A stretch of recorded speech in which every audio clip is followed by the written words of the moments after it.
আমি আর তোমাকে ভালোবাসি না, সে আর স্কুলে আসে না।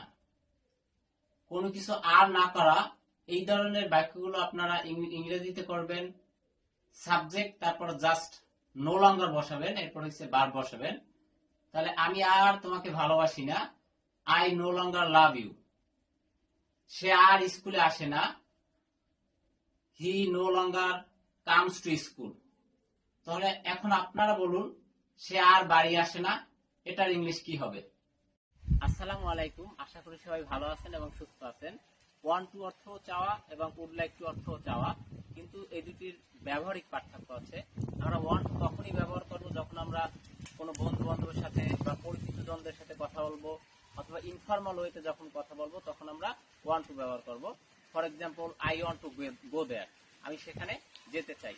অথবা হতে পারে I want to read this book, আমি এই বইটি পড়তে চাই। আর উড লাইক টু আমরা তখনই ব্যবহার করব যখন কোনো শিক্ষকের সাথে বা সম্মানীয় ব্যক্তির সাথে বা অপরিচিত জনদের সাথে যখন আমরা কথা বলবো, অর্থাৎ ফর্মাল হইতে বা কাউকে সম্মান দিয়ে যখন কথা বলবো তখন আমরা উড লাইক টু ব্যবহার করব। যেমন I would like to talk with you, আমি তোমার সাথে কথা বলতে চাই। এখানে যখন কাউকে সম্মান দেওয়া হয় তখন উড লাইক টু ব্যবহৃত হয়। অথবা he would like to write a letter, সে একটি বই বা একটি চিঠি লিখতে চায়। Thank you. Hello everybody. Use to, অতীতে কোনো কাজ প্রতিদিন করতাম কিন্তু এখন করি না, অথবা অতীতে কোনো অভ্যাস ছিল যেটা এখন নেই, সেটা বর্ণনা করার ক্ষেত্রে আমরা ইউজ টু ব্যবহার করে থাকি।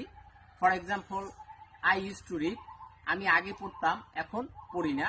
অথবা I use to play football, অতীতে আমি প্রতিদিন ফুটবল খেলতাম কিন্তু এখন খেলি না। Feel like to, feel like to আমরা তখনই ব্যবহার করবো যখন আমাদের মনের কোনো ইচ্ছা অথবা অনুভব সেটা প্রকাশ করার ক্ষেত্রে আমরা ফিল লাইক টু ব্যবহার করে থাকি। For example, I feel like to going out, আমার বাহিরে যেতে ইচ্ছে করছে। অথবা আমরা বলতে পারি হি ফিলস লাইক হিরো, সে নিজেকে নায়ক মনে করে। অর্থাৎ যখন অতীতে কোনো কাজ করতাম কিন্তু এখন করি না, অথবা অতীতে কোনো অভ্যাস ছিল যেটা এখন নেই, সেটা বর্ণনা করার ক্ষেত্রে আমরা ইউজ টু ব্যবহার করে থাকি। আর ফিল লাইক টু আমরা তখনই ব্যবহার করব যখন নিজের কোনো মনের ইচ্ছা অথবা অনুভব প্রকাশ করব, তখন আমরা ফিল লাইক টু ব্যবহার করব। Thank you.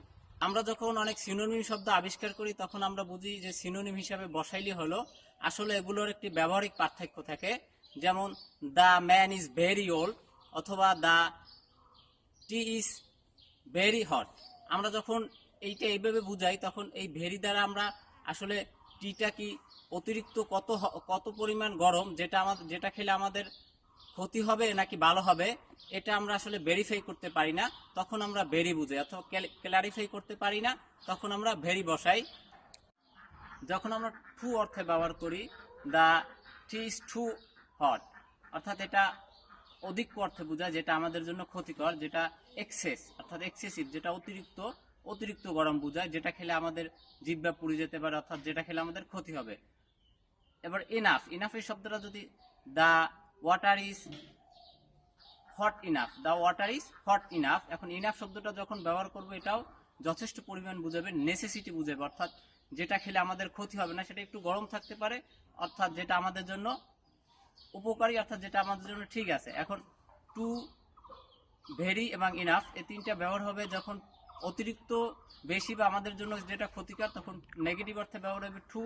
আর ইনাফ ব্যবহার হবে যেটার নেসেসিটি আছে, যেটার প্রয়োজনীয়তা ওই পর্যন্তই, অর্থাৎ যেটা খেলে আমাদের ক্ষতি হবে না। আর ভেরি, যেটা আমরা ক্লারিফাই না হয়, অর্থাৎ এটা খেলে আমাদের ক্ষতি হবে নাকি এটা বেশি না কম, যেটা আমরা ক্লারিফাই করতে পারি না, তখন আমরা ভেরি ব্যবহার করব। Thank you.